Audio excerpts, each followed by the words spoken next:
ఏంటి నేను విలేజ్లో ఉన్నాను అనుకుంటున్నారా?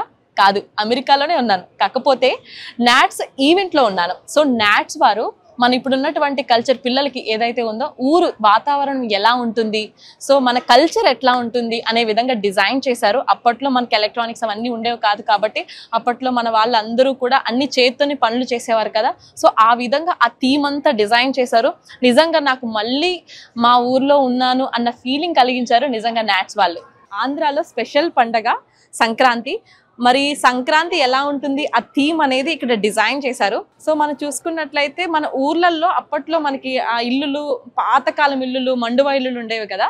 సో అలాగే సింహద్వారం కింద డిజైన్ చేశారు. అలాగే దీని పక్కన చూసుకున్నట్లయితే ఆవు బొమ్మలు మనకి సంక్రాంతి అంటేనే మనకి బసవరాజు ఇలా కనపడుతుంది కదా. సో అలా కోడి పందాలు అవన్నీ జరుగుతూ ఉంటాయి.